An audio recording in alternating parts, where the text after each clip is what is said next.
Bonsoir à toutes et à tous, bienvenue sur 01 TV et bienvenue dans ce nouveau numéro du 01 Hebdo. Toute l'actualité high-tech, c'est chaque jeudi soir, vous le savez. Merci d'être là. Et salut Jérôme.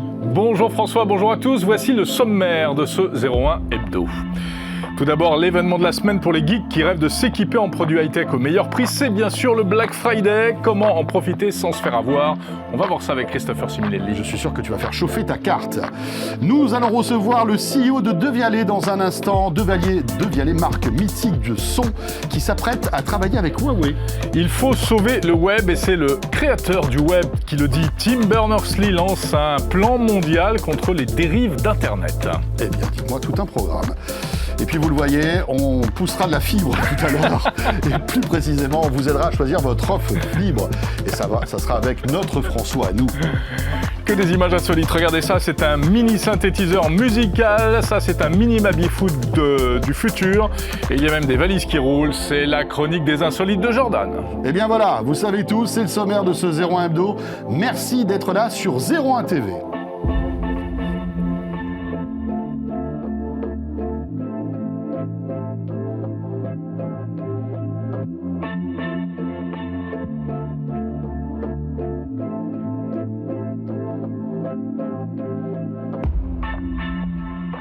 On est très heureux de vous retrouver comme chaque semaine. Et comme chaque semaine, eh bien, avant toute chose, c'est la question 01 Hebdo. La question 01 Hebdo, vous le savez, on vous interroge chaque jeudi soir sur l'actualité liée à la tech. Et cette semaine, Jérôme... Alors, la semaine dernière, d'abord. On parlait justement de la réalité virtuelle il y a 8 jours. Exactement. Et on vous demandait si la réalité virtuelle est l'avenir du divertissement. Eh bien, vous le voyez, la réponse est majoritairement non. Selon vous, 58% de non pour seulement 42% de oui. Décidément, la réalité virtuelle a du mal à convaincre. Alors ça, c'était notre question de la semaine dernière. Pour cette semaine, notre question 01 Hebdo Orange, profitez-vous du Black Friday pour faire des achats high-tech? Est-ce que vous allez craquer avec toutes les promos qu'il y a actuellement? Eh bien, pour l'instant, alors que la question vient d'être lancée, on est plutôt avec une réponse positive, Jérôme. Oui, visiblement, le Black Friday a plus de succès que la réalité virtuelle. 56% de oui et 44% de non. Cela dit, c'est quand même pas non plus un raz-de-marée. On va en parler tout à l'heure du Black Friday avec Christopher Siminelli et puis de plein d'autres choses, mais ça, c'est précisément l'actu de la semaine. Exactement. Bienvenue dans ce 01 Hebdo et on commence, comme Jérôme vient de le signaler, avec l'actu.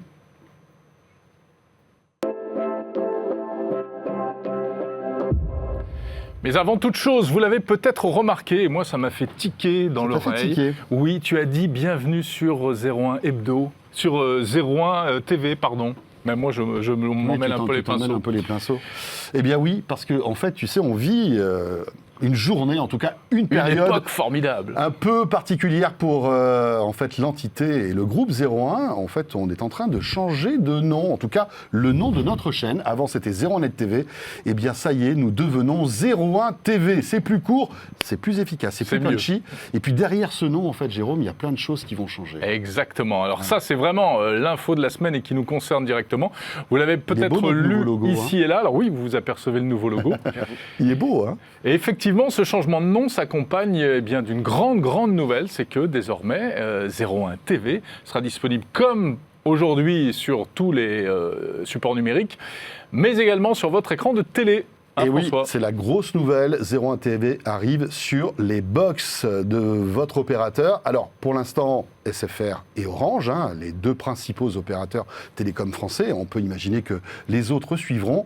On va en parler pendant quelques minutes et puis on va évoquer aussi avec Christopher le Black Friday. Salut Chris.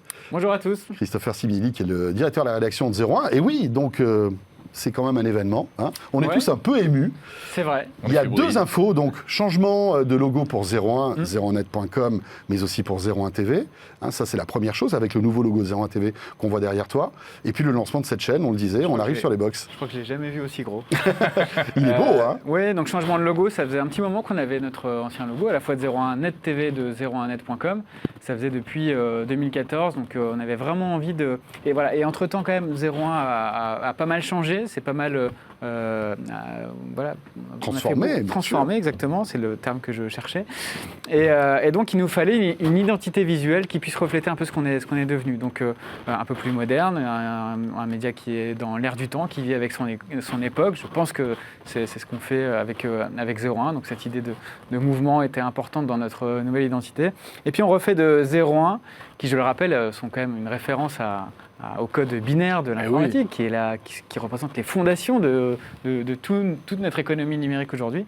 Et refaire de 01 le cœur de tout ce qu'on fait et le socle de déclinaison de tout ce qu'on fait. Donc 01 Net, que vous connaissez bien sûr sur les applis et sur le web, et 01 TV, que vous connaissez depuis quelques années, et qui va franchir une étape très importante à partir du mois de janvier, parce que 01 TV va devenir, en plus, une vraie chaîne télé linéaire. Alors effectivement, c'est une métamorphose pour 01 TV qui va être maintenant sur tous les écrans. 01 TV devient une vraie chaîne de télé qui va émettre 24 heures sur 24 sur les box, d'accord, avec tous les programmes qui existent déjà sur 01 TV et puis de nouveaux qui vont arriver. Oui, donc c'est une étape logique. On va porter à l'antenne les grands rendez-vous que vous connaissez déjà, dont les nouveaux qui ont été créés à partir de la rentrée. On a quelques surprises, quelques nouveaux programmes qui vont arriver le 6 janvier sur les box. Et c'est surtout une occasion de porter aussi tous nos programmes sur les plateformes de replay, les interfaces de replay des box SFR et Orange, qui proposent, c'est vrai, une navigation plutôt sympa, très, très agréable. Donc pour nous, c'est un nouveau terrain de jeu, on est hyper contents et c'est vrai que ça fait un petit moment qu'on y travaille et là enfin, ça y est, on y est. Donc rendez-vous en janvier ? Le 6 janvier sur les box SFR, canal 241, le 8 janvier sur les box Orange. On n'a pas encore le canal, mais on vous le donnera très vite et on l'espère, comme l'a dit François, chez les autres opérateurs dans le courant de l'année 2020. Et pour célébrer cette nouvelle chaîne, parce qu'une nouvelle chaîne de télé dans le PAF, c'est toujours un événement, eh bien, on vous réservera une émission spéciale d'inauguration avec évidemment toute la rédaction de 01, une émission qui sera un peu représentative de tous les programmes que vous retrouverez sur 01 TV. Et puis, bien sûr, très vite, les premières émissions de 01 TV, ce sera au CES de Las Vegas, puisque, bien sûr, vous pourrez suivre, comme chaque année d'ailleurs, le CES de Las Vegas, à la fois sur le web, mais aussi maintenant sur votre télé, en tout cas si vous êtes chez SFR ou Orange. Voilà, donc c'est parti. Merci encore pour votre fidélité. Parlez-en à vos amis. Ceux qui ne pouvaient pas nous regarder sur l'ordi pourront nous regarder à la télé. Et le reste de l'actu ? Ouais, je pense que 01 TV sur son canapé, tu vois, avec sa télécommande à la cool, comme ça. Ouais. Et c'est marrant parce que vous êtes déjà nombreux, vous qui nous regardez, à nous envoyer de temps en temps des photos de vous, tranquillement installés dans votre canapé, dans votre salon, avec nos émissions donc en fait, web, on fait que répondre à un besoin. Voilà, on fait que vous satisfaire. Et si vous êtes abonné à SFR, déjà sur la chaîne 241, vous avez une petite bande-annonce qui tourne pour vous montrer un peu à quoi ressemblera cette chaîne. Christopher, deuxième titre d'actualité qui est beaucoup moins important que le lancement de notre chaîne, c'est une petite semaine promotionnelle sur Internet. Avec une couleur, non ? Enfin, c'est pas vraiment une je crois couleur, que c'est black, c'est ça. Bon, moi, j'aime bien nos amis québécois qui disent le vendredi fou pour le Black Friday. C'est vrai, on pourrait faire ça. Bon, c'est vrai.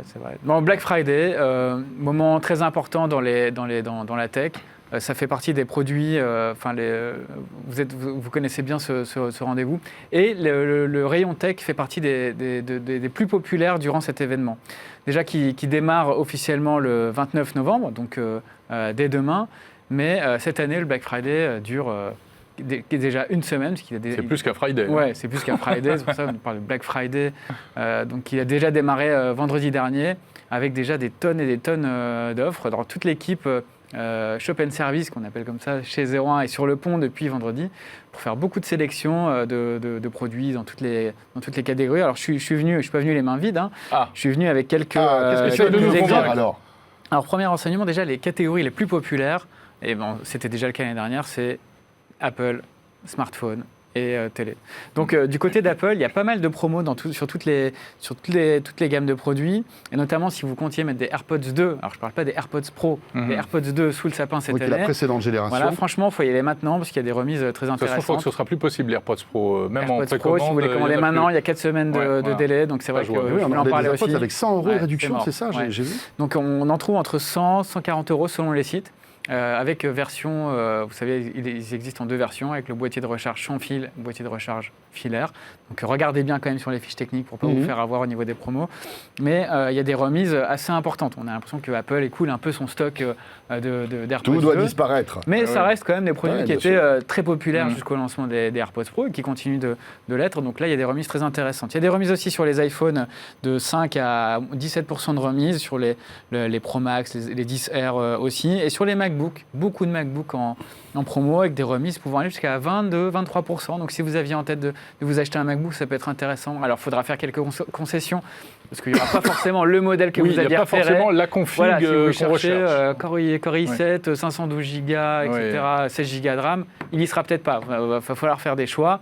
Mais en même temps, 20 à 25% de réduction sur un MacBook, c'est assez rare et c'est souvent que sur des périodes de Black Friday qu'on peut les avoir. C'est sûr. Pas mal de promos aussi sur les Apple Watch, si vous comptiez vous équiper. En gros, ce qu'il faut retenir de tout ce que tu nous dis, c'est que sur zeronet.com, en fait, toute la rédaction, toute l'équipe est là pour sélectionner les meilleures offres du moment, en fait. Exactement. Ça nous évite de partir comme ça, un peu à l'aveugle, pour essayer de trouver des bonnes promos. C'est une grosse sélection par catégorie. Vous allez voir, tout est super bien rangé. Il y a des smartphones, on n'en a pas parlé, des smartphones, des télés. Et puis, on a aussi des sélections par marque, Apple, par marchand.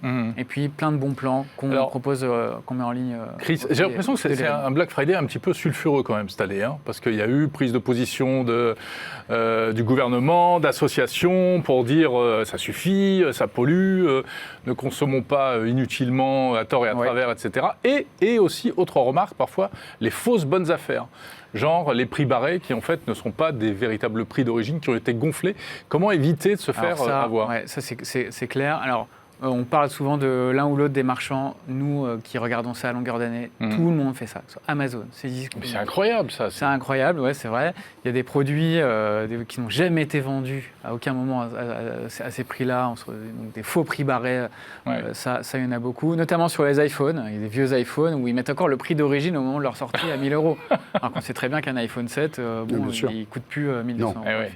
Donc il y a ça qu'il faut vraiment regarder. Et je vous invite en plus à aller sur 01.com, regarder les fiches techniques qu'on a sur ces produits, parce que souvent on a un comparateur de prix qui met le prix actuel, et donc là vous ferez pas avoir avec des fausses promos. Et puis c'est vrai que l'autre sortie de Brune Poisson, notamment sur le fait que le Black Friday fallait arrêter, que c'était une ode au consumérisme. La surconsommation. Oui et non, parce que c'est quand même un vaste communicant. On remarque quand même que depuis que le Black Friday a pris une énorme place en France, l'activité marchande du mois de décembre a ralenti quand même par rapport aux autres aux années précédentes. Bien sûr.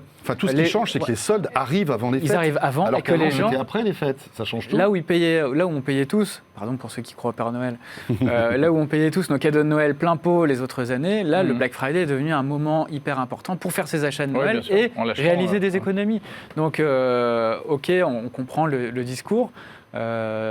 Qui est sans doute vrai dans une certaine mesure. C'est un discours qui n'est pas très bien reçu d'ailleurs. Ouais, qui n'est pas très bien reçu. Quand on voit les réactions sur Twitter, il y a des réactions assez violentes. Vous parlez à longueur de journée du pouvoir d'achat des Français. Là, il y a un événement qui nous permet de faire des économies et vous voulez le supprimer.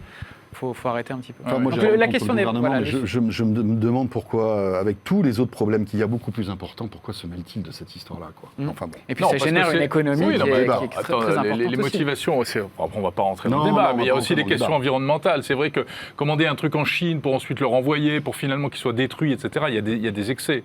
Donc il faut pas. Ça n'a rien à voir avec le Black Friday. Mais ça n'a rien à voir avec le Black Friday. Le Black Friday peut augmenter et inciter encore plus à acheter des trucs qui, parce qu'ils sont pas chers, sont pas très utiles et voilà. Donc, mais si on fait bien son choix, c'est évidemment une période formidable pour faire de vraies affaires. C'est comme ça d'ouvrir l'œil. Vraiment, c'est comme ça qu'il faut l'appréhender. Donc tout le week-end, encore jusqu'à lundi soir, vraiment, on a une couverture du Black Friday qui est sans commune mesure. Il y a tout ce qu'il faut. Et c'est un gros boulot de faire le tri dans tous les listings des marchands et de repérer les offres. Merci Christopher. C'est moi. Merci beaucoup. Et on va poursuivre l'actu de la semaine maintenant. Jérôme. Oui, regardez donc cette drôle de créature sautillante, bondissante, c'est Jordan ? Ah non. Amusante et peut-être un peu inquiétante pour certains. C'est le mini cheetah qui a été, qui a fait sa première présentation officielle en France cette semaine. Il a été présenté à Paris à Station F. Alors ça nous rappelle vraiment les robots un peu connus que nous a montré Jordan, notamment les fameux robots de la société américaine Boston Dynamics. Là, ce n'est pas un robot Boston Dynamics. Ce mini cheetah a été conçu par le MIT, donc l'université américaine du MIT. Mais il a on va dire, on a l'impression que c'est un cousin un peu des Boston, oui, hein, c'est Dynamics. vraiment la même. Ouais. C'est vraiment. Mais en fait, on a l'impression que c'est une espèce de form factor pour les robots de ce genre. Ouais. Ils ont tous comme ça des allures de chiens. Et il a été fabriqué par une société coréenne qui s'appelle Naver. Et il va donc être commercialisé. Je ne peux pas vous dire à quel prix. On n'a pas de prix. À quoi pourrait-il servir ? Voilà, c'est ça. C'est la vraie question, à part là pour faire des pirouettes et pour s'amuser. Mais en fait, c'est surtout là une démonstration technologique. Hein. C'est pour montrer que ce truc-là, vous pouvez le pousser, vous pouvez le retourner, il se remet toujours dans le bon sens. Voilà, il fait des pirouettes. Il arrive à aussi, comment dirais-je, à amortir les chocs en fait avec ses pattes. Alors je crois que quand même c'est un peu plus qu'une démo techno parce que regarde, on l'a aperçu tout à l'heure avec une caméra. Il avait une petite GoPro sur la tête et en réalité ça peut être un outil de sécurité, de surveillance, d'intervention dans des zones de catastrophe où on ne peut pas envoyer des humains pour faire du repérage à distance, un peu comme un drone, mais un drone marchand en fait. Il n'a aucune autonomie, c'est pas un vrai robot, il n'a aucune intelligence, il est complètement télécommandé. Quand tu dis autonomie, oui d'accord, c'est une autonomie, on va dire... Oui, d'autonomie de mouvement, etc. Il n'a aucune interaction, il peut pas... Oui, il faut le télécommander. Voilà, il faut le télécommander. Il ne sait pas reconnaître ton visage, il n'a pas de reconnaissance vocale, il n'a pas de capteur de mouvement pour éviter les obstacles, etc. Exactement. Mais c'est l'un des premiers qui est commercialisé. Et puis, alors, encore une fois, donc il n'y a pas de prix, mais c'est a priori un produit qui ne sera pas... super cher. Il y a un modèle un peu équivalent qui vient d'être commercialisé, je crois, aux alentours de $2000 aux États-Unis, me semble-t-il. Voilà, mini cheetah. Mini cheetah. Il est chitou comme tout. Il est chitou comme tout. Bon, ben voilà. On verra. Ça serait bien de le tester. Hein, ça serait cool. Et alors, à mon avis, mini cheetah, si on part du principe que, par exemple, c'est un animal de compagnie, il irait très, très bien dans ce véhicule. Oui. Regardez ça. Je pense que vraiment, ce serait... l'animal totalement adapté à ce type de véhicule. Tu crois, toi ? Voici donc ma future voiture. Très belle voiture, vraiment. Un look un peu particulier. C'est incroyable ce look. C'est Blade Runner. Runner. Ouais, tu sais que nous qui sommes un peu... en fait, des vieux de la vieille. Moi, ça me rappelle la série L'Âge de Cristal.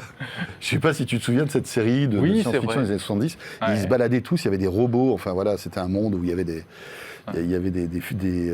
fugitifs, etc. Et ils avaient ce véhicule comme ça qui survolait en fait, le désert. Bon, alors celui-là roule, mais il a à peu près le même look. Bon, alors vous l'avez reconnu. Hein, et c'est la dernière facétie d'Elon Musk. Exactement, c'est la nouvelle Tesla. Le Cybertruck. Cybertruck. Non, en fait, c'est sur un segment de véhicules qui marche très bien aux États-Unis, beaucoup moins bien en France, qui sont les pick-up. Oui, les pick-up, oui. Les pick-up, qui sont d'ailleurs pour les modèles thermiques aujourd'hui, c'est abominable, quoi. C'est des énormes machines qui consomment. T'accélères, tu tues un ours. Oui, c'est de la folie. Mais bon. Sur le continent américain, ça marche bien. Donc, il veut s'attaquer à ce marché avec le Cybertruck. Et il y a déjà 200 000 précommandes. C'est incroyable, 200 000 précommandes pour ce truc avec un look complètement fou. Le prix annoncé, le prix de départ, c'est $40 000. Mais enfin, avec Elon Musk, il faut se méfier. Hein, parce que... Franchement, alors, c'est quand même bizarre parce que moi, tu vois, ça aurait été présenté le 1er avril, j'aurais imaginé un poisson. Parce que cette voiture, elle est horrible, on est d'accord. Alors, elle est horrible. Elle est horrible parce que tu la compares au véhicule actuel. Mais projette-toi dans 10 ou 20 ans. C'est le premier véhicule avec un vrai design complètement de rupture, quoi. Ouais, mais ça fait un peu véhicule d'assaut. Enfin, je sais pas, t'as l'impression que... ça fait un peu peur, quoi. Ouais. C'est un peu anxiogène comme véhicule, je trouve. C'est le futur. Il y a Elon Musk, vous savez, adore faire des keynotes pour présenter ses derniers véhicules. Et il l'a présenté. Donc, il est monté sur scène pour présenter cette voiture. Bon, tout s'est bien passé jusqu'à ce que, puisque le véhicule est soi-disant blindé. Et voilà, sauf que la vitre n'a pas résisté. Voilà. Et alors, ce qu'il y a de rigolo, c'est que donc Elon Musk dit regardez, vous allez voir, elle est super costaud cette voiture. Il y a Johnny à côté, c'est Johnny la boule. Là, il a une boule de pétanque qui va la balancer sur la vitre, elle va pas se péter. Ouais, Donc ça là, va pas premièrement, rater. ça s'est pété. Ouais. Imaginez le malaise. Ah, les deux fois. Et il le en fait plus. une deuxième fois, ça se pète aussi.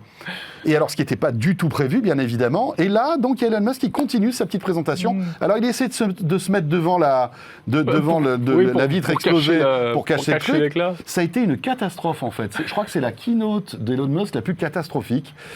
Comme quoi, hein, voilà, Ouais. parfois, même il a quand on expliqué s'appelle que- Elon Musk, on fait un peu n'importe quoi. Surtout quand on s'appelle Elon Musk. Surtout je crois. quand on fait Elon Musk. Bon, enfin, voilà. Hein, Heureusement qu'on l'a, pour nous faire rêver malgré tout. Donc Cybertruck, on l'a oublié de le dire, c'est un véhicule électrique qui aura, selon les versions, 400 à 800 km d'autonomie. C'est ce qu'il nous promet. Et oui, comme chez toutes les Tesla, Tesla 100% électrique. Bon, vous savez quoi, maintenant on va retrouver un invité 100% bien français, 100% IFI. C'est notre invité de ce jeudi.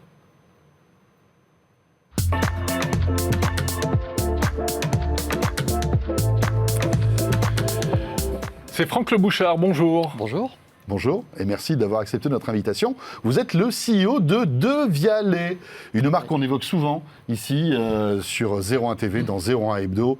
Pour tous ceux qui aiment le bon son et les produits design, franchement, voilà, l'équation est réussie avec vous. Et on va en profiter pour découvrir un peu Devialet. Et puis il y a une actu aussi concernant Devialet, Jérôme, cette semaine. Oui, effectivement, puisque vous venez de passer, et on va en parler tout de suite, d'un partenariat avec très grand fabricant chinois, Huawei pour ne pas le nommer, pour fabriquer une enceinte connectée. Mais avant cela, rappelez-nous un petit peu les précédents produits peut-être de Devialet et depuis combien de temps votre société existe ? Alors, elle existe depuis 10 ans. Elle est née il y a 10 ans sur une innovation de rupture qui était pour la première fois un ampli très haut de gamme qui combinait la pureté du son analogique et la puissance du son digital. Ça n'avait jamais été fait jusque-là. Et la grosse révolution, c'est 2015 avec le lancement de Phantom, donc une enceinte qui intègre tout, tous les haut-parleurs et tous les amplis. Avec un design Avec incroyable, un design, c'est pas la voiture d'Elon Musk, bah oui, mais avant les enceintes c'était cubique et noir, et nous on a fait gros sphérique et escargot. blanc. Voilà. Et en plus on a les deux caissons de basse qui bougent et qui sont visibles et qui sont parfaitement symétriques. Donc ça c'est la grande révolution de 2015, et puis l'année dernière la version super compacte de Phantom qui s'appelle Phantom Reactor. Et puis il y a un mois la version noir mat, un noir très profond, qui fait déjà plus de la moitié des ventes de Phantom Reactor. Alors rappelons que vous faites de la hi-fi d'exception, avec des prix évidemment un peu d'exception. Vous pouvez nous rappeler un peu la gamme de prix de vos produits ? Oui, alors si je mets de côté les amplis qui sont vraiment des produits puristes de l'audio, Phantom Reactor qui est notre produit entre guillemets le plus abordable est à 990 €, et puis on monte jusqu'à Phantom Gold qui est le top du top, qui est à 2600 €. Donc évidemment, c'est pas à la portée de toutes les bourses, bien sûr. Mais vous faites un carton notamment vous avez fait un carton auprès des stars américaines, dans la Silicon Valley, aussi des artistes à Los Angeles, etc. Devialet, Bien tu as sûr, raté ta vie. c'est la marque C'est un peu branchée de Vialet. Oui, mais alors nous, on se voit pas. Alors, on ne cherche pas du tout à être la marque branchée. C'est-à-dire que nous, on a un seul objectif qui est offrir un son d'une pureté maximale. Dans l'absolu, c'est cher. Personne ne se lève le matin en se disant je vais m'acheter une enceinte à 1000 €. Si vous comparez En à plus, des si on en veut systèmes deux. audio, oui, pour avoir la Ça dit, il y a plus cher si on parle de hi-fi. Oui, non, mais c'est ça. C'est-à-dire que nous, on remplace ce que ma génération connaissait avec un ampli, des enceintes, platine, lecteur CD, des câbles. Et un système de ce type-là en audiophilie, c'est entre 15 et 20 000 €. Donc, bien sûr, nos produits sont dans le haut du marché, mais par rapport à un système audio pour cette qualité de son, c'est ça qui fonctionne, c'est pour ça que Devialet fonctionne. C'est qu'ils sont incroyablement moins chers qu'un système audio classique. Alors vous nouez des partenariats. C'est ça qui est assez intéressant dans votre manière de travailler. Alors il y a eu Huawei, on va en parler dans un instant, mais il y a aussi Free. Il y a Free, avec la Freebox Delta. Vous vous êtes occupé du son de la Freebox Delta. Alors l'histoire, elle a démarré il y a 3-4 ans. Donc Devialet, c'est une société d'ingénierie. Un quart des effectifs de Devialet, c'est des ingénieurs. Donc nous, ce dont on est fiers, nous, c'est les brevets. Et c'est nos technos. Et donc il y a 4 ans, on s'est dit, au fond, ces technos, on va faire des produits Devialet, mais aussi on va les vendre sous forme de licence à des partenaires. Et on a commencé avec un groupe anglais qui s'appelle Sky, qui a fait une box de son télé, Sky Devialet. Et en fait, Qui ressemble un peu à celle de Free. Non, alors elle est très Ah bah là, traditionnelle, bon, voilà, elle est noire et elle est rectangulaire, Oui, c'est plus donc classique. c'est un design, on va dire, beaucoup plus classique. Mais on a découvert à cette occasion, bon d'abord il y a les revenus de licence évidemment pour De Vialet, mais surtout c'est un partenariat qui était très équilibré dans le sens où De Vialet apportait à Sky une caution de marque, une caution de son et une caution haut de gamme. Et Sky a diffusé cette Skybox en Angleterre, en Allemagne, en Italie, avec des dizaines de millions d'euros de pub télé, qui est quelque chose que De Vialet ne peut pas s'offrir. Et donc ce partenariat-là a été non seulement évidemment bénéfique pour De Vialet d'un point de vue royalty, mais surtout a permis d'élever la marque et d'élever la notoriété de la marque. Et donc ça a été reproduit l'année dernière avec Free, avec la Freebox Delta De Vialet, alors qui pour le coup a un design étonnant, on va dire, triangulaire. Et là, encore une fois, c'est De Vialet qui apporte tout le système Ce qui ne devait pas être simple audio. pour en faire une enceinte audio, quand même. Alors si, Ah ouais? si, parce que une des contraintes sur une enceinte comme ça, c'est qu'il ne faut pas qu'elle vibre. Parce qu'il y a tous les composants électroniques de Free, donc il faut 0 vibration. Et comme c'est triangulaire, on a réussi à mettre les haut-parleurs, il y en a 6, mais ils sont parfaitement symétriques, et donc les vibrations des haut-parleurs s'annulent. Donc on a réussi à rentrer dedans. Mais est-ce que, alors vous dites que vous avez énormément d'ingénieurs, mais est-ce que vous n'êtes pas en train de tuer l'âme de Vialet en, j'allais dire, proposant votre licence de marque comme ça sur des produits qui vont être forcément moins bons que ce que vous faites? Parce qu'évidemment, j'imagine que le coût n'est pas le même, etc. Il y a encore de l'âme de Vialet dans ces produits, sincèrement? Il y a toute l'âme de Vialet. Et les gens que nous interrogeons régulièrement font parfaitement la différence entre un produit De Vialet qui est un produit extrême, je parle de Phantom ou de Reactor, et les produits de licence qui ont des fonctionnalités un peu différentes. La Freebox, c'est aussi quand même un player télé. Cet été, on a lancé avec Altis un produit aux États-Unis qui s'appelle Altis Amplify. C'est une enceinte connectée, une enceinte intelligente qui sert aussi à piloter sa télé, mais les gens savent que c'est d'abord une enceinte intelligente avec un son extraordinaire. Est-ce qu'elle va arriver chez SFR, tiens, cette enceinte? Ah ben Parce alors que c'est écoutez, Altis. vous êtes beaucoup mieux placé que moi pour savoir ça et donc il faudra leur demander. Bah, non, je pense que vous êtes mieux placé. Sincèrement, je pense que vous êtes mieux placé parce qu'on ne le sait pas du tout. Eh ben, écoutez, Mais c'est dans les cartons ou pas? Enfin, pour le moment, on a lancé Altis aux États-Unis. Ils ont démarré la commercialisation la semaine dernière. Ouais. Donc on va leur laisser le temps de réussir leur lancement américain. mais c'est dans les tuyaux. Et puis en on tout verra. cas, on peut dire. On va réussir le lancement américain. D'accord, déjà. parfait. Et alors, dernier partenariat en date avec Huawei, Oui. donc quand même pas mal, énorme Ah oui. marque Ouais. chinoise, gros acteur chinois, Ouais. pour cette enceinte qui a une allure magnifique. Tiens, c'est bizarre, ça me rappelle quelque chose. Il n'y aurait pas un petit côté HomePod Apple HomePod, non? Et donc Alors, c'est une enceinte connectée. Hein. Alors, c'est une enceinte connectée. La Chine, pour nous, c'est ultra prioritaire. L'année dernière, on a levé 50 millions d'euros pour l'Asie et pour la Chine. Et la Chine est déjà devenue notre deuxième marché chez De Vialet, après la France. Donc, on a une croissance... Avec vos produits, avec en- nos produits. vos propres Juste produits. nos produits. La Chine est le deuxième chiffre d'affaires chez De Vialet après la France. Oui. Donc vous avez déjà une notoriété en plus, du coup. Nul. C'est-à-dire qu'à ah bon. l'échelle de la Chine, Oui. la notoriété de De Vialet, elle est un sigma au-dessus de D'accord. zéro. Ouais. Et c'est tout l'intérêt pour nous de faire ce produit avec Huawei. Évidemment, on apporte nos technologies, évidemment, il y a un contrat commercial sur cet apport de technologie, mais surtout, C'est une bonne Huawei porte a, d'entrée pour Huawei a décidé de mettre la marque De Vialet sur ce produit. Et il y a 2 jours, ils ont fait le lancement à Shanghai et j'étais avec eux et la keynote et ils m'ont fait monter sur scène et on a largement parlé de Vialet. Donc pour nous, devant 400 journalistes chinois et 3 millions de personnes en ligne en direct, l'exposition de la marque De Vialet, ça a été extraordinaire. Et pour une marque française, c'est extraordinaire. Enfin, C'est un En énorme sentiment de fierté chez De Vialet parce que Huawei, c'est un groupe d'ingénieurs. Il y a 80 000 ingénieurs chez Huawei. Et donc quand ils choisissent leur partenaire audio, de la même manière qu'ils avaient à l'époque choisi un partenaire pour la photo, ils ont était choisi, Leica. qui était Leica, qui est toujours Leica. il y a les Ils ont mis beaucoup de temps à choisir leur partenaire audio. Ils ont regardé beaucoup d'entreprises audio dans le monde. Et le fait qu'ils choisissent De Vialet, c'est évidemment une reconnaissance de nos technologies et de nos ingénieurs. Donc oui, c'est un grand moment de fierté pour nous. Est-ce que vous êtes un peu jaloux du partenariat Sonos-Ikea, par exemple? Est-ce que vous auriez pu arriver chez Ikea, tout comme Sonos a réussi à imposer sa franchise au groupe d'ameublement? Écoutez, vous me Parce que finalement, il posiez- y a pas mal de similitudes entre vous. Vous me posiez la question sur la marque.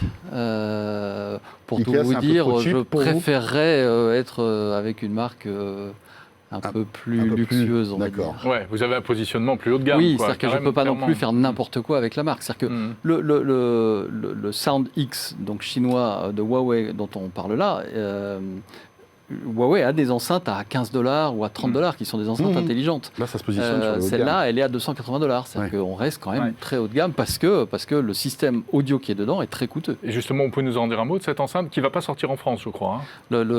L'intelligence artificielle de Huawei, elle ne parle que chinois aujourd'hui. D'accord. Donc, elle est réservée pour le moment à la Chine. D'accord. Et Oui, connaissant logique. Huawei, ça changera. Mais en tout cas, c'est pas pour tout de suite. Et donc, il n'y aura pas de Google Home et d'Alexa parce qu'on sait que les problèmes. Ouais. Mais, Huawei, les États-Unis sont Huawei pousse son système système. d'intelligence artificielle, donc ils ne vont pas aller mettre celui de ses concurrents. Et puis en plus, Google en Chine, c'est compliqué. Ouais. Ouais. Et vous, Alexa ou Google Home dans les enceintes fantômes, c'est pour... Vous y réfléchissez Écoutez, envisageable ou pas évidemment, on y réfléchit. C'est-à-dire qu'on voit bien que le marché des enceintes dites intelligentes ou connectées se développe, mais on n'est pas super pressé en fait. Nous, on fait une seule chose, et c'est déjà beaucoup, hein, c'est du super son. Qu'après l'enceinte, elle soit capable d'être pilotée par la voix et de répondre quand vous lui demandez la météo, pourquoi pas, on y réfléchit, mais ce n'est pas notre priorité. D'accord. Notre priorité, c'est vraiment rester sur la pureté du son. Un casque de Vialet, on peut l'imaginer. Ah, on adorerait. Mais alors Mais justement, mais c'est très, mais Nous c'est aussi. très, mais c'est très intéressant comme sujet. Genre, on peut lancer un casque de Vialet demain.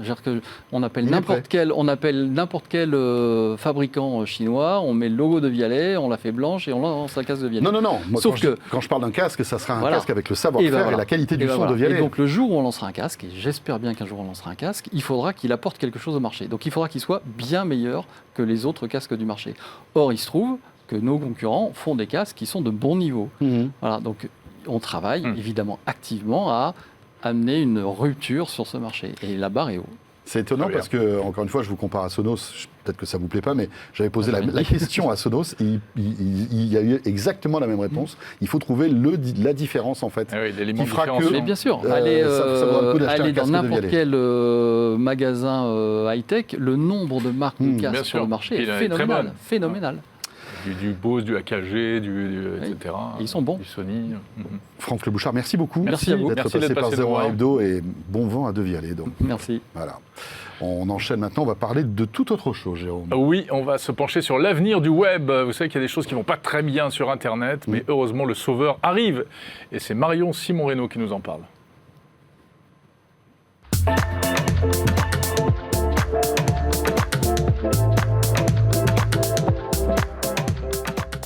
Bonjour Marion. Bonjour Marion. Si vous surfez sur Internet, eh bien, ayez une pensée à chaque fois que vous manipulez votre souris, votre pad, pour Tim Berners-Lee, parce que c'est Eh oui. le papa du web. Et Tim Berners-Lee, qui est toujours évidemment de ce monde et qui est toujours assez actif hein, dans ce sujet, Exactement. a réagi récemment. Il se mobilise, il lance un appel pour sauver Internet. On va en parler, mais d'abord, c'est vrai, François évoque la personnalité de Tim Berners-Lee, qui, on ne va pas se mentir, n'est pas hyper connu, notamment peut-être chez les plus jeunes qui nous regardent. C'est qui Tim Berners-Lee ? Alors, très bonne question. Tim Berners-Lee, c'est donc un chercheur britannique qui a, pour la première fois en 1989, pensé un système pour partager des documents entre universitaires. Et ce système qui était donc fait pour se partager à l'autre bout du monde des documents très poussés entre chercheurs est devenu la principale application d'Internet. Et donc, ces hyperliens qu'on voit qui nous donnent à l'image des sites. Et c'est donc devenu en fait la vitrine d'Internet Le World Wide Web. qu'on utilise tous les jours depuis donc 30 ans. Ouais, parce que le web et Internet, c'est pas pareil. Non, c'est pas D'un point de pareil. vue technique, en tout cas, parce que dans la Voilà. tête des gens, c'est la même chose. hein. Après, il y a Exactement, le c'est les TTP, fondations. Ouais, Internet ouais, sont les c'est ça. fondations et le web, c'est son application la plus connue et la plus Alors, quotidienne. on Et ce qui est va dire. génial, c'est que la toute première page web, elle est toujours en ligne. On Oui, peut la voir. elle a été créée par Tim Berners-Lee. Sur son ordinateur sur son- personnel. Exactement, un Next Ouais. de la société de Steve Jobs. Ouais, Donc c'est Steve c'est Jobs. quand même, oui, assez marrant. Donc Tim Berners-Lee, c'est un peu, c'est le gardien du temple. Hein, voilà, c'est l'Internet à Effectivement. l'ancienne, l'Internet qui allait changer le monde, qui allait rapprocher tous les gens, toute l'intelligence collective, Voilà, c'était etc. ouvert, on le pensait. Internet qui allait faire du bien aux gens. qui allait faire qui que allait du vraiment bien aux faire gens, que du bien exactement. aux gens. Et en fait, depuis une vingtaine d'années, Tim Berners-Lee multiplie les tribunes, multiplie les prises de position pour dire attention à ce qu'est en train de devenir le web, c'est Ça pas va comme pas. ça qu'on l'avait pensé. Et l'année dernière, au Web Summit de Lisbonne, il avait lancé ce fameux contrat pour le web. Pour être digne en fait de sa création, une espèce de Frankenstein numérique. Parce que les ça l'a problèmes, dépassé. c'est en quoi fait. pour lui les problèmes? Alors les problèmes, c'est par exemple, il dit la moitié de l'humanité est connectée effectivement à Internet, mais en fait ça marginalise énormément de populations qui n'ont pas encore accès. C'est une place formidable pour que tout le monde puisse donner son avis, mais c'est aussi la propagation de fausses informations, de propos haineux. C'est par exemple l'utilisation et la collecte des données personnelles qu'il n'avait pas du tout pensé. Amazon et Google viennent d'être épinglés par Amnesty International pour un modèle économique qui serait contre en fait les droits humains. Ils luttent aussi pour que Internet et son accès soit au web, soit un droit fondamental pour tous les humains.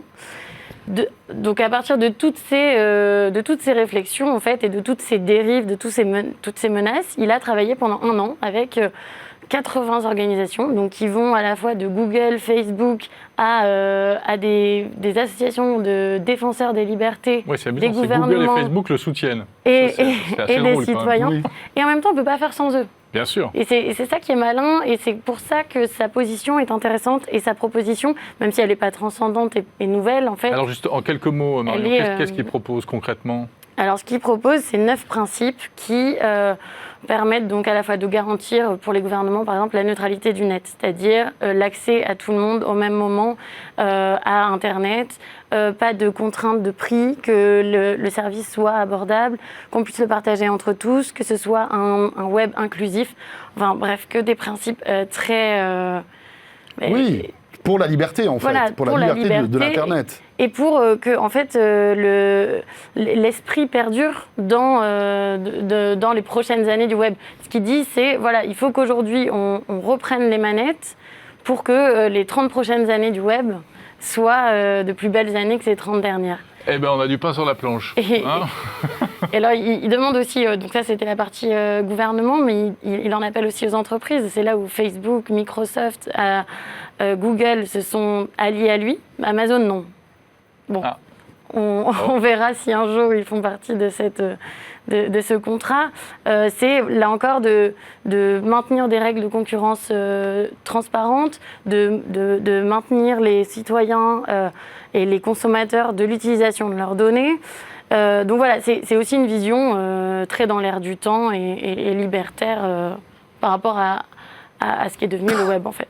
Bon, on verra bien sur quoi ça débouchera, mais en tout cas, c'est une belle initiative. Hein. Voilà, et on peut en savoir plus bien sûr sur zeronet.com. Bien sûr. Merci et Marion. sur son site à lui, évidemment. Bien sûr, évidemment. On poursuit ce 01 Hebdo maintenant avec François Bedin qui nous rejoint.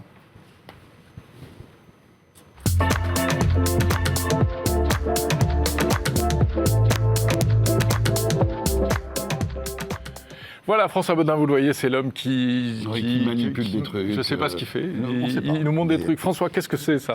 Qu'est-ce que c'était sur ton Je sais pas, générique, faudrait que je le mon renvoie. cher D'ailleurs, François les Il s'en rushs souvient sont plus. vraiment très bien. Il faudrait un jour les montrer dans un bêtisier. On a eu plein d'idées Non, pour c'est illustrer l'aspect consommation. Et voilà, on est dans la conso, la chronique Bon Plan de François Bedin. Alors, et aujourd'hui, la question, c'est comment Choisir sa connexion sa fibre. Alors, Son plus abonnement Internet. généralement, comment trouver son abonnement Internet? Alors, déjà, c'est simple. Il y a 3 façons d'accéder à Internet. Il y a la fibre, la DSL, et les gens oublient, on peut aussi le faire avec son smartphone. Donc il va falloir regarder déjà quels sont les besoins. Est-ce que c'est une utilisation ultra ponctuelle? Dans ce cas-là, un smartphone pourrait très bien suffire. Il Avec suffit un de le partage de transformer connexion. en partage de connexion. Est-ce que c'est une utilisation pas trop intensive et on voudrait payer le moins cher possible? Mine de rien, la DSL reste quand même la meilleure solution. Même si c'est en train de disparaître, mais en termes de gamme de prix, la DSL reste pas chère. Et aussi, il ne faut pas oublier que des fois, la fibre n'est pas accessible à tout le monde. Donc Bien des sûr. fois, on ne Surtout peut ça. avoir que la DSL. Mais dans ce cas-là, on a des limitations en termes de débit. Et c'est ça, c'est très important quand on veut faire du téléchargement massif, quand on veut avoir de la télé 4K ou des choses comme ça. Donc voilà, il faut savoir que c'est pas cher, mais que c'est limité. Et après, évidemment, il y a la fibre. Alors la fibre, évidemment, c'est ce qui est censé offrir la meilleure solution, vu que les débits sont beaucoup plus élevés. Mais encore faut-il savoir si petit 1, on peut avoir la fibre chez soi. Donc dans ce Comment on cas-là, peut le savoir? alors, il y a, Tu démontes, en fait, il y a- non, le il y a une- trottoir. il y a une carte qui est publiée par l'ARCEP qui est Non, mais très bien, Il y a des sites comme qui ça. où s'appelle on peut tester son adresse. cartefibre.arcep.fr. On rentre son adresse et on peut savoir. D'accord. Alors des fois, le problème, c'est que Sur c'est le très site de flou, c'est que l'ARCEP. c'est marqué, par exemple, programmé. Ah ouais, alors programmé, mais programmé quand Oui, c'est ça. Ouais, d'accord. voilà, là, on ne sait pas. Par contre, bon, on peut savoir si c'est vraiment déjà déployé. Après, le problème, c'est qu'il y a fibre et fibre. Alors, il y a la fibre, en fait, où la fibre optique arrive directement chez l'habitant. Ah oui, ça, et c'est c'est là gros- où on a le gros débat. les meilleurs débits. Le Et, fameux FTTH. voilà. Ouais. Et il y a au moment où la fibre arrive qu'en bas de l'immeuble. Et ensuite, ça FTTB. part en coax. Et dans ce cas-là, il y a une division des débits. Donc, on n'aura jamais des débits aussi bons que quand la fibre arrive directement chez l'habitant. Et j'avoue que c'est très très dur des fois de savoir exactement ce qu'il en est. Il faut vraiment tenter de se renseigner auprès des opérateurs. Enfin, cela pour dit, avec savoir. le coaxial, on peut avoir jusqu'à 1 gigabit aussi Ouais. en Oui, termes on peut déjà download. avoir- on peut Donc, déjà c'est pas, avoir un- pas tout à fait du débit partagé. On peut monter à de très hauts débits. Ouais. C'est en upload que ça sera C'est moins plutôt bon. dans la En voie fait, c'est montante, le, donc, ça. le débit montant qui est moins Voilà. bon que la fibre Alors, optique. j'en profite pour parler aussi des débits montants et descendants. Il ne faut Ouais. pas oublier que donc, il y a, quand on télécharge ou quand on fait du streaming, ça c'est le débit descendant, mais aussi quand on envoie des choses, bah, c'est le débit montant. Et bon, des fois, on n'en a pas spécialement besoin, et des fois, bah, oui, on en a besoin. Si on veut, par exemple, envoyer des vidéos sur YouTube, si on veut partager des gros fichiers ou des choses comme ça. Donc ça, il faut aussi en tenir compte des débits montants, selon, évidemment, le type d'utilisation qu'on veut faire de son abonnement fibre. Quand Jérôme m'envoie ses films de vacances en 4K, par exemple, Bien sûr. Voilà, avec l'arrivée de 4K, la 4K, bah, évidemment, il lui les faut un fichiers gros deviennent de débit. plus en plus gros. Et puis, si on a envie de faire ça vite, eh ben, il faut des débits montants élevés. Ensuite, il ne faut pas oublier que quand on prend un abonnement Internet, il y a les offres Internet, téléphone et télé. La question à se poser, c'est est-ce que la télé, on en a besoin ou pas ? Parce que des fois, oui, on a envie d'avoir beaucoup de chaînes sur sa télé, et des fois, on se dit non, ça ne m'intéresse pas. Et pour réduire les coûts, on peut avoir en fait des offres fibres qui sont uniquement Internet et téléphone, qui peuvent être Ah vraiment ouais, très on n'a pas la intéressantes. télé et du coup c'est moins cher. Voilà, on n'a pas la télé, c'est moins cher. D'accord. Ouais. Et en plus, malgré tout, avec un Apple TV, on peut se connecter à la télé. Oui, voilà. C'est ça, On c'est peut ça, en se fait. servir, voilà, on peut On servir. n'a pas de box télé avec une Voilà. télécommande, mais on peut connecter un Chromecast, un Apple TV, un Fire Et des fois, il y a des Stick gens, d'avoir 200 chaînes de télé, ça Ouais, ça sert à rien. ça les intéresse pas. Quoi. Mhm. Ils voient pas l'intérêt. Par contre, voilà, ils C'est le ont over the envie top. d'avoir beaucoup de débit et c'est là où ça devient intéressant. Donc en termes de télé, il faut regarder, par exemple, si vraiment on est intéressé par la télé, il faut regarder quelle est l'offre des chaînes qu'on peut avoir gratuitement ou en option. Est-ce qu'on peut se servir de la box comme de magnétoscope? Enfin, quelles sont les options de la télévision qui sont prévues? Enfin maintenant on n'a plus le choix, il faut prendre la télé pour regarder 01net TV à partir de janvier. Hein. Donc, Tout à fait. on est clair. Et pour le Après, téléphone, on est sur YouTube, etc. aussi. Donc, voilà. Et pour le téléphone, Et on il faut peut faire savoir tout qu'en sur général, dans les offres, les communications vers les fixes, c'est dans l'offre, mais pas forcément celles vers les mobiles. Donc ça dépend si on veut aussi se servir du téléphone de sa box pour appeler des amis qui ont des mobiles, ou par contre on a déjà un mobile et on n'en a pas dans ce cas-là, on n'en a pas besoin de cette option-là. Très bien. Juste, moi j'avais une petite question. Vas-y. Si on n'a pas la fibre, si on n'a pas la DSL, j'ai vu tout à l'heure la Pro, en fait il y a maintenant des box 4G. Ça vaut le coup ça, François, les box 4G? Ça va dépendre de beaucoup de choses parce que ça va dépendre de la réception de la 4G, ça va dépendre est-ce que c'est vraiment de l'Internet illimité ou pas. Donc ça a quand même pas mal de limites. Bien ça. lire toutes les, Voilà, faut bien toutes lire les tout, infos, voilà. etc. Voilà. hein. Tandis que, quand on a vraiment un truc fibre, il n'y a pas de problème, on sait que le débit va être élevé, qu'il n'y a pas de problème de limite, qui est aussi le cas quand on a un forfait mobile. On sait qu'on est illimité en termes d'appels, mais qu'on n'est pas du tout illimité en termes de données. Bien sûr. Ensuite, je Faut pense qu'il y ait qu'il du faut, réseau aussi. ensuite, je pense qu'il faut regarder aussi, c'est pareil, il y a des fois souvent des promotions, et il faut regarder les promotions des différents opérateurs. Là, par exemple, demain, c'est le vendredi du Black Friday, il est fortement possible que certains opérateurs fassent des promotions intéressantes. Et donc, il faut suivre. Des fois, il y a par exemple des options d'augmentation de débit qui sont offertes. Et ça, c'est vraiment très intéressant. D'accord. Bon, très bien. Donc demain, Black Friday, si on veut changer d'opérateur, c'est le moment ou jamais. C'est en tout cas une possibilité. Il est possible qu'il y ait des offres chez les opérateurs, donc car il faut regarder les différences. Surveiller les sites. Voilà. Merci beaucoup François Bedin. Merci. Voilà, on va continuer avec l'inénarrable Jordan dans un instant, bien sûr. Mais avant, peut-être un coup d'œil du côté de notre question Orange, 01 Hebdo Orange. Justement, on parle du Black Friday cette semaine. Profitez-vous du Black Friday pour faire des achats high-tech? C'est la question qu'on vous pose. Et pour l'instant, Jérôme, c'est plutôt oui, à 54%. C'est plutôt oui, ouais, en effet. Bah écoutez, continuez à voter, vous avez une semaine et on en reparle la semaine prochaine. Ça nous intéresse toujours d'avoir un peu votre avis comme ça sur des questions d'actu. Voilà. On y va? Allez, on y On va. appelle Jordan? On Allez. appelle Jordan Cosino maintenant pour, vous le savez, sa chronique avec les insolites du web.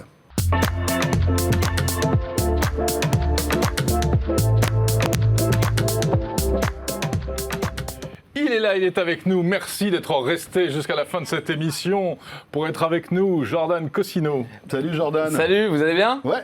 T'as plus la même tête que sur le jingle. Ah Ça va oui, falloir le oui, refaire. va falloir le refaire. Oui, c'est vrai. Il C'est vrai avait que dit. niveau cheveux, niveau tout, en fait, hein, ça a beaucoup changé. Ouais, parce que sur le petit jingle, tu ressembles à Jean Schultes.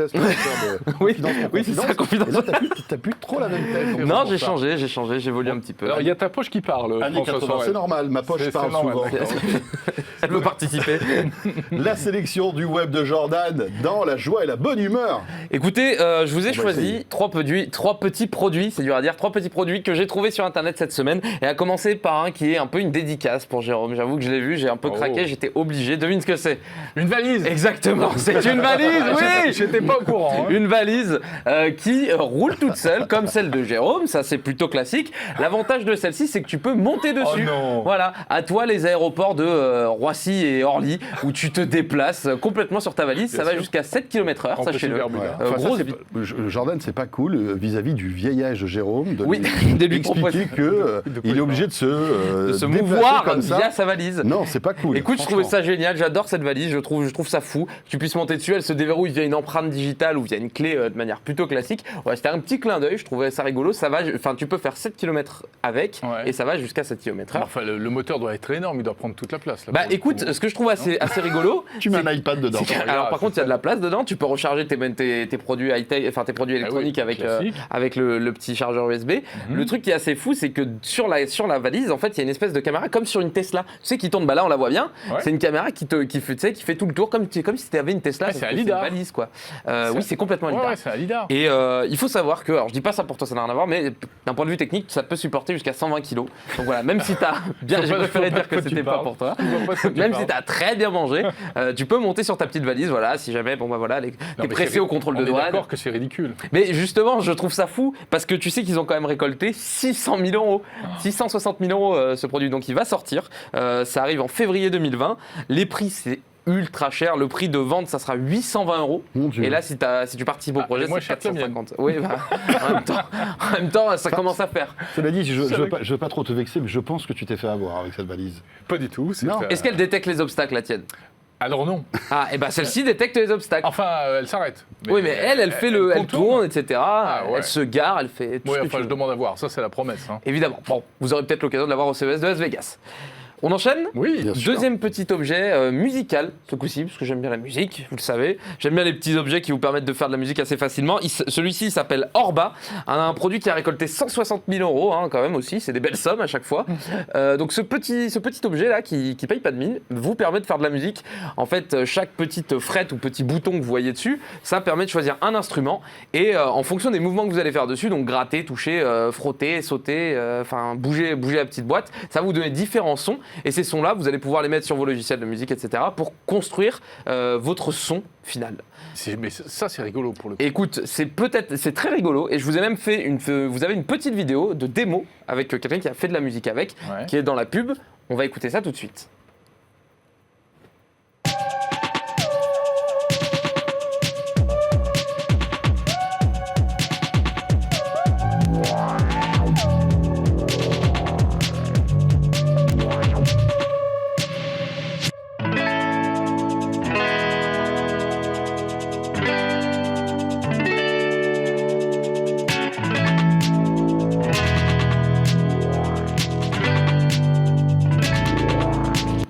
Et donc ça coûte 81 € ce petit produit, ça sort en avril 2020, ça a été financé, donc vous pourrez le trouver sur le commerce. Mais moi, Je ça trouve me bluffe parce que tu imagines, enfin, c'est un synthé, une boîte à rythme, C'est dans un dingue. truc qui est tout petit. plus petit qu'une balle de Et tennis. t'as un accéléromètre, un gyroscope Ouais, dedans qui te ouais, permet de bouger ta main et de faire de la musique avec ou de frotter sur le haut. Enfin, je trouve ça dingue. Et c'est hyper accessible quand t'as pas forcément toutes les bases en musique et que tu vas un peu t'amuser et C'est rigoler. très drôle. Voilà. Ah, tu peux faire de la musique comme David Guetta partout. Quoi. Non, mais c'est ça, je trouve C'est ça ça. dingue. Si Ouais. t'es fan de ça, en plus, tu peux te régaler.